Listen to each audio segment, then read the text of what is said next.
नमस्कार। आज है 31 अगस्त 2020। कोविड-19 के तहत ई क्लासेज के इस कार्यक्रम में राजकीय महाविद्यालय बस्सी के यूट्यूब चैनल में आप सभी का स्वागत है। विद्यार्थियों, कल हमने जो पिछला वीडियो था उसमें हमने राष्ट्रीय आय के नेशनल इनकम फ्लो मॉडल के बारे में चर्चा की थी। आज राष्ट्रीय आय के दूसरे कंसेप्ट और मुख्य रूप से आज सकल घरेलू उत्पादन जीडीपी के संदर्भ में चर्चा की जाएगी। इस संदर्भ में आपको ये बता दें कि अ, राष्ट्रीय आय की गणना का एक व्यवस्थित रूप से विकास किन्स की जनरल थ्योरी के प्रकाशन के बाद राष्ट्रीय आय के विधियों के बारे में तेजी से एक विमर्श हुआ और नई पद्धतियों का विकास हुआ, जिससे एक्यूरेट तरीके से, सही तरीके से राष्ट्रीय आय की गणना करना संभव हो पाया है। राष्ट्रीय आय के माप के जैसा कि पूर्व में मैंने नेशनल इनकम फ्लो मॉडल में बताया था कि किसी की आय जो होगी वो उत्पादन में दिए गए योगदान के बदले उत्पादन के साधनों को आय प्राप्त होती है। उत्पादन के साधनों को आय प्राप्त तब होगी जब उत्पादन प्रक्रिया में वो भाग लेंगे। जब उनके पास पैसा आता है और जिस वस्तु का उन्होंने उत्पादन किया है उस वस्तु पर वो पैसा खर्च करते हैं, तो जो खर्च किया जाता है वो किसी की आय बनती है। तो हम इसको यूँ कहते हैं कि किसी का व्यय किसी की आय होती है और आय किस पे खर्च की जाती है? उत्पादन पर। तो उत्पादन का मार्केट वैल्यू राष्ट्रीय आय यानी लोगों की आय के बराबर होता है और जो अ, आय होती है उसको व्यय किया जाता है। तो उत्पादन की 3 पद्धतियाँ मुख्य रूप से बनी, उत्पाद विधि, आय विधि तथा व्यय विधि। राष्ट्रीय आय की 3 महत्वपूर्ण मापने की विधियाँ हैं। अब इसको हम ये कह दें और सारी संकल्पनाओं को जो कांसेप्ट है उसको आगे हम डिस्कस करेंगे कि उत्पादन की 3 विधियों के आधार पर उत्पादन विधि, आय विधि और व्यय विधि। पहला जो है वो उत्पादन विधि है जिसको हम कहते हैं सकल राष्ट्रीय उत्पाद, gross national production, GNP. GNP जिसको हम सकल घरेलू उत्पादन कहते हैं, किसी देश की अर्थव्यवस्था में एक निश्चित अवधि प्राय 1 वर्ष के दौरान आर्थिक गतिविधियों के बदले जो उत्पादन होता है, उसके योग को सकल घरेलू उत्पादन कहते हैं। तो सकल घरेलू उत्पादन एक देश में 1 वर्ष के दौरान उत्पादित सभी अंतिम वस्तुओं एवं सेवाओं का योग होता है। तो जीएनपी चूँकि आगे जाकर हम देखेंगे, जीएनपी एक राष्ट्रीय अवधारणा जिसका संबंध राष्ट्रीयता से है, भौगोलिक सीमाओं से इसका संबंध नहीं है।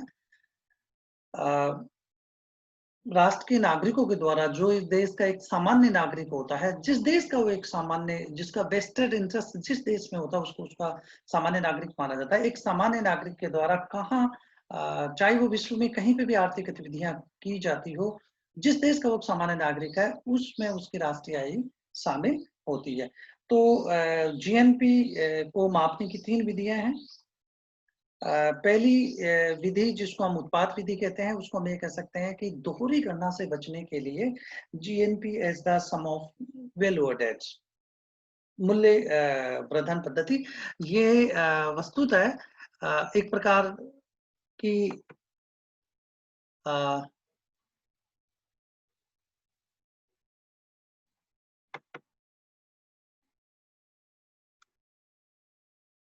वैकल्पिक रूप से उत्पाद विधि या शुद्ध उत्पादन विधि के नाम से भी इसको जाना जाता है। अ, उत्पादन में उत्पादन की प्रक्रिया के दौरान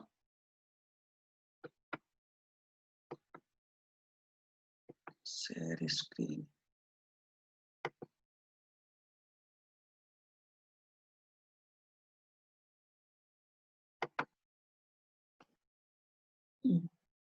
एक वर्ष की प्रक्रिया के दौरान जो प्रत्येक फर्म के द्वारा उत्पादन में जो योगदान दिया गया है, उसको मूल्यवर्धन के नाम से जाना जाता है। यानी मूल्य वृद्धि माप प्रत्येक फर्म के द्वारा कुल उत्पादन में उसके द्वारा जोड़े गए मूल्य वृद्धि योगदान का माप करती है। अर्थात एक उत्पाद फर्म एक किसी वस्तु का उत्पादन कई चरणों में बनता है। उत्पादन के प्रत्येक चरण में फर्म के द्वारा उसके द्वारा जो मूल्य में वृद्धि की जाती है, यानी उसके उत्पादन चरण में फर्म के जोड़े गए मूल्य का बाजार कीमतों का योग जोड़ा जाता है। इस पद्धति का प्रयोग इसलिए किया जाता है क्योंकि कहीं ऐसा न हो कि एक ही उत्पादन को का 2 बार गणना हो जाए। तो ये उत्पादन की वैल्यू एडेड मेथड है। उत्पादन की इस वैल्यू एडेड पद्धति के तहत उत्पादन की इस वैल्यू एडेड पद्धति के तहत प्रत्येक फर्म के द्वारा उत्पादन में जो योगदान दिया गया है, केवल उसको शामिल किया जाता है। जैसा हम ये कहें कि एक किसान के द्वारा जैसे मान लीजिए कि हम एक बात करें एक ब्रेड की। जैसे एक किसान 2 टन गेहूँ का ₹500 में बिक्री करता है। अब ₹500 का योगदान किसान के द्वारा उत्पादन में दिया गया है, यहाँ पे ये माना गया है। इसको जो आटे वाला है, उस गेहूँ को लेकर के और आटा बनाता है और उसको ₹700 में बेचता है। तो खरीदा कितने में? ₹500 में। बेच कितने में रहा है? ₹700 में। तो शुद्ध मूल्य वृद्धि कितनी हुई? 700 माइनस 500 तो कितना हुआ? ₹200 तो ₹200 यहाँ पर अ, आटे वाले का योगदान है। अब आटे वाले से बेकरी वाला इसको खरीदता है ₹700 में और वो ब्रेड बना करके इसको ₹900 में बेचता है। तो यदि वो ब्रेड बना करके ₹900 में बेचता है और उसने इनपुट्स कितने का खरीदा? ₹700 का। तो कुल मूल्य में योगदान कितना दिया? ₹200 का। अब इसको दुकानदार ₹900 में खरीद करके और ₹1000 में बेचता है। तो दुकानदार का कितना योगदान हुआ? ₹100 तो यहाँ पर हम ये कहें कि उत्पादन ब्रेड का उत्पादन है वो प्रमुख रूप से निम्न चरणों में हुआ। किसान, आटे वाला, बेकरी वाला और दुकानदार। किसान के द्वारा योगदान दिया गया ₹500 का, आटे वाले के द्वारा योगदान दिया गया ₹200 का, बेकरी वाले के द्वारा उत्पादन दिया गया ₹200 का और दुकानदार के द्वारा योगदान दिया गया ₹100 का। कुल योग कितना हुआ? ₹1000। ₹1000 यहाँ पर वस्तु का अंतिम मूल्य है। यानी अंतिम वस्तु किसको कहेंगे? वह वस्तु जिसका आगे उत्पादन में योगदान न करके और जिसका लक्ष्य कंजप्शन करना हो, उपभोग करना हो। तो अंतिम वस्तु उसको हम कह रहे हैं जो उपभोग के लिए उपलब्ध हो। तो अंतिम वस्तु के योग को हम यहाँ पर शामिल कर सकते हैं। तो एक तो तरीका ये है कि अंतिम वस्तु के योग को शामिल किया जाए, लेकिन अंतिम वस्तु के योग में कहीं ऐसा ना हो कि अ, दोहरी गणना हो जाए। जैसे हमने यहाँ पे देखा किसान ने ₹500 में बेचा अपने माल को, आटे वाले ने उसको ₹700 में बेचा, बेकरी वाले ने ₹900 में बेचा और दुकानदार ने ₹1000 में बेचा। अब यदि मान लो इन सबका योग किया जाएगा 500, 700, 900 और 1000 तो ये ₹3100 हो गया। लेकिन वास्तव में जो फाइनल प्रोडक्ट है उसका वैल्यू तो ₹1000 ही है। तो हम केवल ₹1000 ही जोड़ेंगे। ₹1000 में एक वस्तु के उत्पादन के प्रत्येक चरण में प्रत्येक फर्म के द्वारा दिए गए योगदान का योग होता है। तो ये अंतिम वस्तु एवं सेवाओं को शामिल करने का एक विधि है जिसको उत्पाद विधि के नाम से जानते हैं। दूसरा है सकल राष्ट्रीय आय। सकल राष्ट्रीय आय का अभिप्राय यह है कि हमने ये नेशनल इनकम फ्लो मॉडल में भी देखा था कि उत्पादन के जो साधन होते हैं, श्रम, पूंजी, भूमि, साहसी, इन साधनों को इनकी उत्पादन क्रियाओं के बदले में पारितोषिक रूप से जो दिया जाता है, जैसे श्रम को मजदूरी दी जाएगी, पूंजी को इंटरेस्ट दिया जाएगा, लैंड को रेंट दिया जाएगा और जो साहसी है, जो उद्यमी है, जो जिसने समस्त उत्पादन के साधनों को संगठित किया है, वो लाभ कमाता है। तो यहाँ पर जो जो सकल राष्ट्रीय आय है वो वस्तुतः उत्पादन के साधनों को उत्पादन गतिविधियों के बदले दिए गए योगदान का भुगतान है। यहाँ पर ये एक प्रकार से ये कहे कि साधन लागत को बताता है। तो सकल राष्ट्रीय आय एक प्रकार से साधन लागत को बता रही है। साधनों को किए गए भुगतान को साधन लागत के नाम से जानते हैं।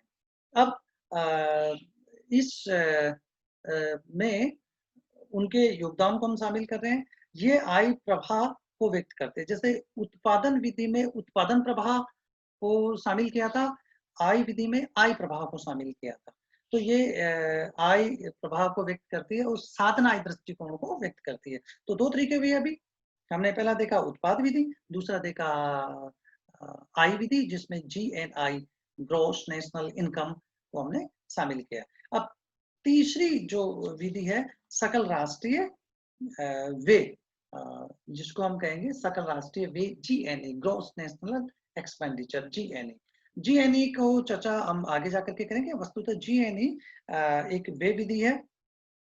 सकल घरेलू उत्पाद पर अंतिम व्यय को मापने का प्रयास GNE करती है। GNE में क्या क्या शामिल होगा?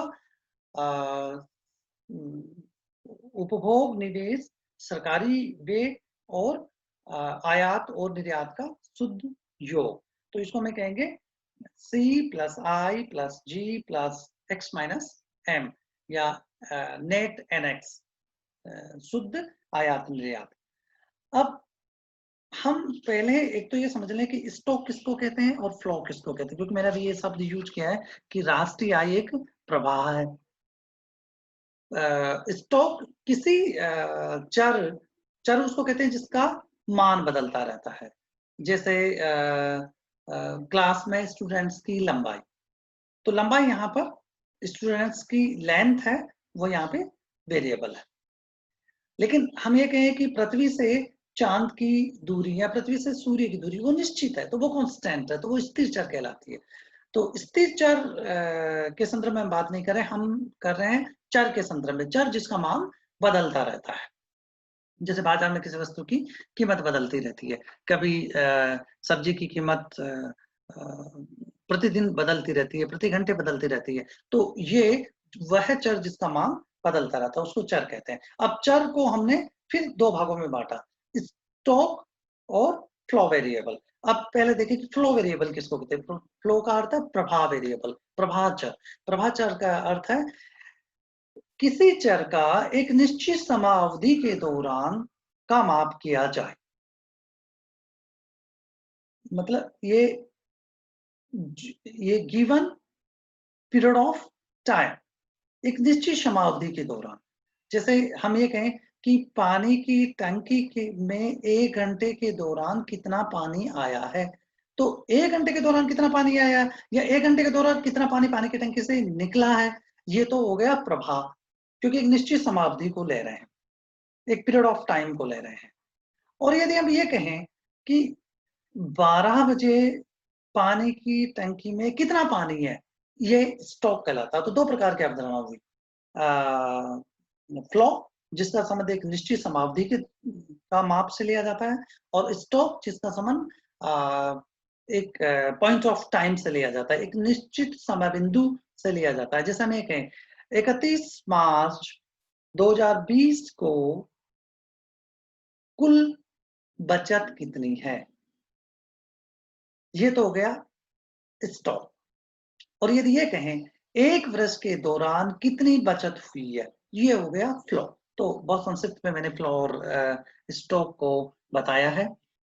अब थोड़ा सा आगे बढ़ने से पूर्व हम ये देखें कि राष्ट्रीय आय को मापने के दौरान जैसे हम ये कह रहे थे उसमें सारी चीजें शामिल हो जाएगी कि क्या सावधानियां बरती जानी चाहिए। तो देखिए आगे जाकर के मैं इसको अलग से और डिफाइन करूंगा, लेकिन उससे पूर्व हल्का सा मैं बता दूं, राष्ट्रीय आय में आर्थिक गतिविधियों को ही शामिल किया जाता है। अब आर्थिक गतिविधियों को शामिल करने का अभिप्राय ये होता है कि जो वस्तुएं एवं सेवाएं बाजार के लिए हो। जैसे आप यहाँ पे क्या कि GNP is the market value, तो जिस जो बाजार के लिए उत्पादित की जाती हो और तथा जिसका बाजार हो, उन्हीं गतिविधियों को ही राष्ट्रीय आय में शामिल किया जाता है। अब यहाँ पर ये समझना है कि जो मुद्रा के माध्यम से जिसका लेन-देन होता हो, वह इकोनॉमिक एक्टिविटीज़ या आर्थिक गतिविधि कहलाएगी। तो पहला महत्व हमने लिया कि जिसका बाजार उपलब्ध हो और जो बाजार के लिए उत्पादित की जाती है, पहली चीज़। दूसरी चीज़, जिसका मुद्रा के माध्यम से लेन-देन होता हो, ट्रांज़ैक्शन होता हो, वो आर्थिक गतिविधियों में शामिल होगा। अब यहाँ पर इस चीज़ को बहुत अच्छी तरीके से समझ लेना है कि कुछ गतिविधियाँ इस प्रकार की होती है, जिसका बाजार उपलब्ध है, लेकिन वो बाजार के लिए नहीं है, तो वो राष्ट्रीय आय में शामिल नहीं होगी। जैसे घर में पत्नी के द्वारा भोजन बनाना अ, ये राष्ट्रीय आय में शामिल नहीं होगा, इकोनॉमिक एक्टिविटी शामिल नहीं होगी इसमें, क्योंकि इस एक अलग, ये बाजार के लिए था ही नहीं और एक अलग प्रकार का इमोशन इसमें शामिल है, जिसको हम मेजरमेंट नहीं कर सकते हैं। लेकिन वैसा ही खाना यदि हम बाजार से मंगवाएँ, तो वो राष्ट्रीय आय में शामिल होगा। इसी प्रकार से मान लीजिए कि एक आपकी सेक्रेटरी है, कोई कंपनी के सीईओ की सेक्रेटरी है, वो यदि सेक्रेटरी के रूप में काम कर रही है, तो उसको राष्ट्रीय आय में शामिल करेंगे, लेकिन उसी से मान लीजिए उसकी शादी हो जाती है और फिर उसकी गतिविधियों को वो कंपनी में सलाह देती है, तो जब तक वो किसी पद पर न जाए, तो उसको आर्थिक गतिविधि नहीं मानेंगे, वो राष्ट्रीय आय में शामिल नहीं होगी। तो ये एक प्रकार का पैराडॉक्स है कि हम किन गतिविधियों को राष्ट्रीय आय में शामिल करेंगे और किन गतिविधियों को राष्ट्रीय आय में शामिल नहीं करेंगे। दूसरा देखें कि हमने एक शब्द ये कहा था कि जिसका जिस जो जो ट्रांज़ैक्शन हो, स्वैच्छिक रूप से लेन-देन हो जिसका। लेन-देन में इसका मतलब ये हुआ है कि लेन-देन का अभिप्राय ये हुआ कि जैसे मान लो कोई मज़दूर खेत में आकर के काम करता है, तो उन्होंने दिन भर मज़दूरी की और उसके बदले में मुद्रा या काइंड्स वस्तु के रूप में उसको भुगतान किया गया है। तो श्रम के बदले में भुगतान किया गया है, इसको कहते हैं लेन-देन। लेकिन जहाँ लेन-देन नहीं हो, केवल एक पक्षीय ही हो, उसको राष्ट्रीय आय में शामिल नहीं करेंगे। जैसे अ, कोई स्वीपर आकर के और मंदिर में वो सफाई वाला है, वो मंदिर में एक निश्चित मज़दूरी के बदले में आकर के काम करता है, तो ये राष्ट्रीय आय में शामिल होगा। लेकिन मान लो कोई धार्मिक व्यक्ति सेवा भाव से वहाँ पर सफाई करता है, जैसे गुरुद्वारा में कोई सरदार जी सफाई करते हैं गुरुद्वारे की, वो अपना एक प्रकार से धार्मिक दायित्व को निभाता है, तो वो राष्ट्रीय आय में शामिल नहीं होगा। तो राष्ट्रीय आय में शामिल होने के लिए ये महत्वपूर्ण रूप से समझना है कि हम केवल उन्हीं गतिविधियों को शामिल करेंगे जिसमें दोहरा लेन-देन हो। आपने कुछ उत्पादन में योगदान दिया, बदले में आपको कुछ मिल रहा है, या आपने भुगतान किया और बदले में वो वस्तु मिल रही है, तो ये दोहरा लेन-देन होना चाहिए। इसी के तहत हस्तांतरण भुगतानों को राष्ट्रीय आय में शामिल नहीं करेंगे। ट्रांसफर पेमेंट्स का अभिप्राय ये होता है, जैसे बेरोजगारी भत्ता, वृद्धावस्था पेंशन, ये है।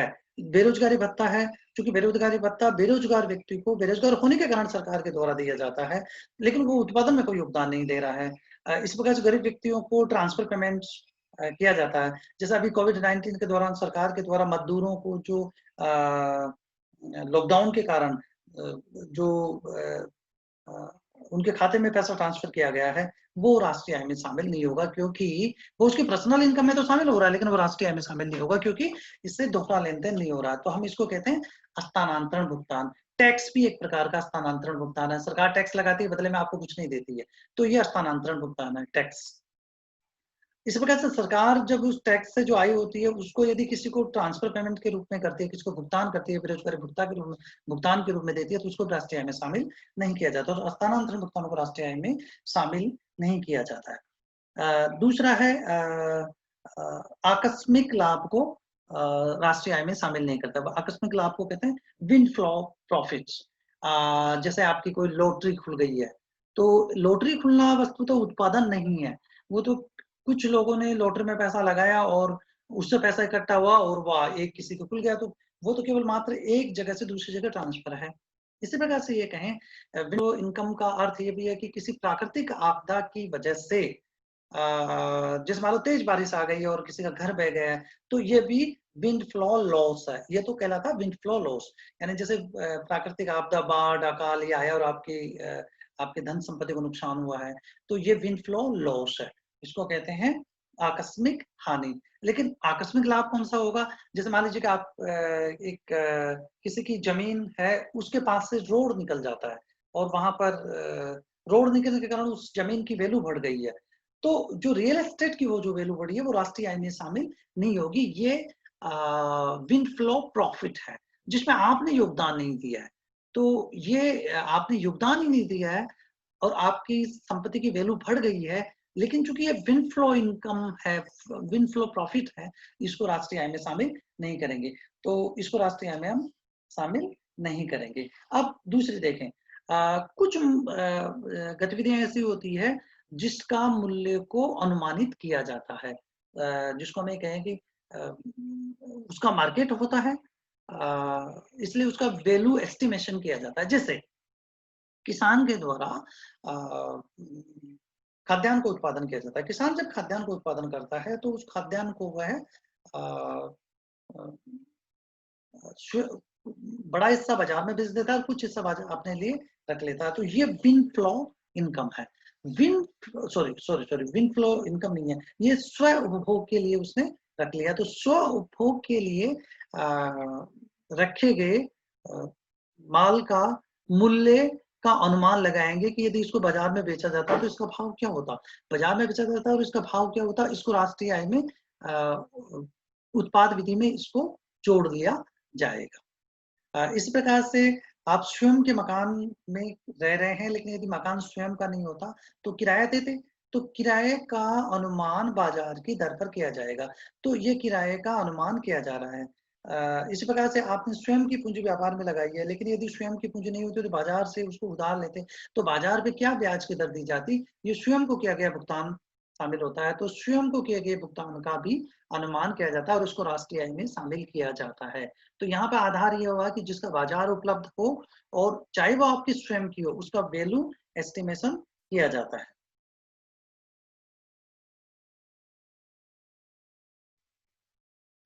अब देखिए एक और है, निगम कर लाभ का भाग है, मतलब जो लाभ होता है उसके ऊपर कॉर्पोरेट टैक्स लगाया जाता है।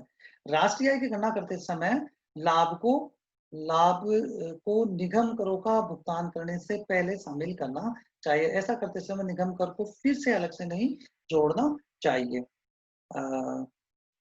इसी प्रकार से कर्मचारियों के पारिश्रमिक में उनके द्वारा दिए जाने वाले आयकर, इनकम टैक्स शामिल रहता है।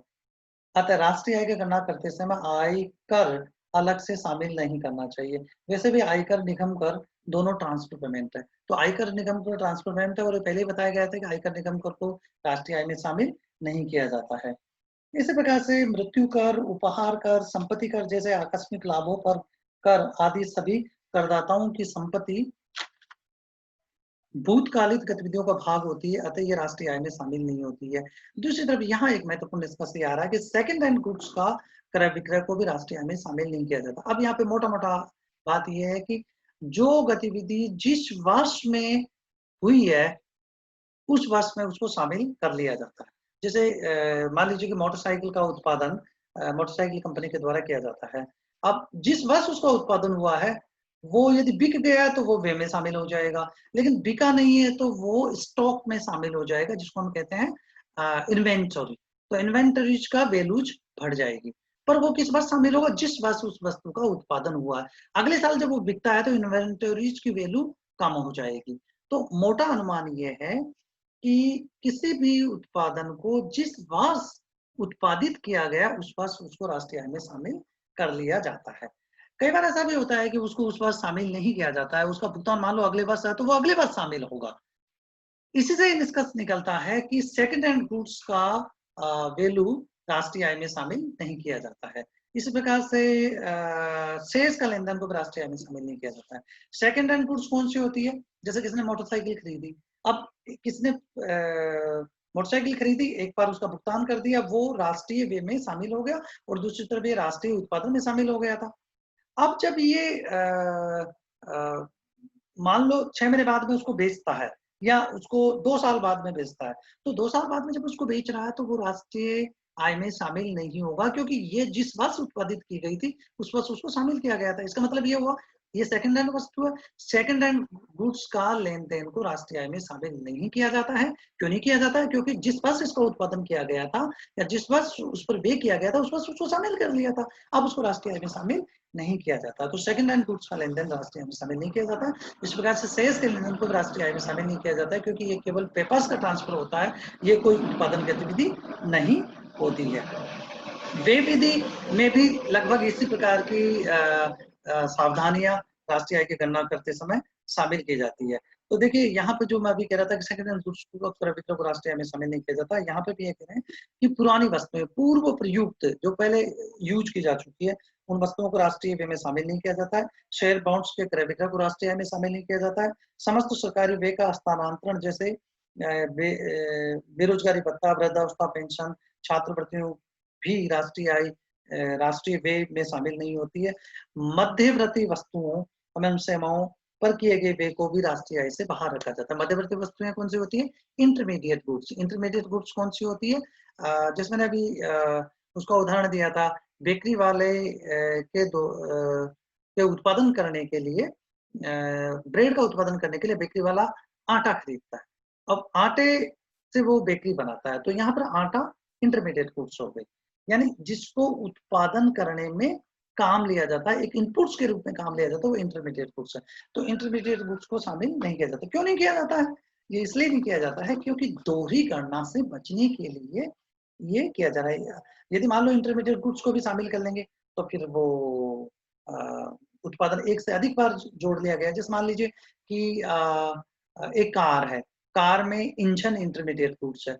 अब इंजन इंटरमीडिएट गुड्स है और कार को बेचा गया है तो इंजन से ही बेचा जा रहा है, तो वो इंजन उसमें शामिल है पहले से ही कार में, तो फिर कार इंटरमीडिएट गुड्स यानी इंजन के मूल्य को उसमें शामिल नहीं किया जाएगा।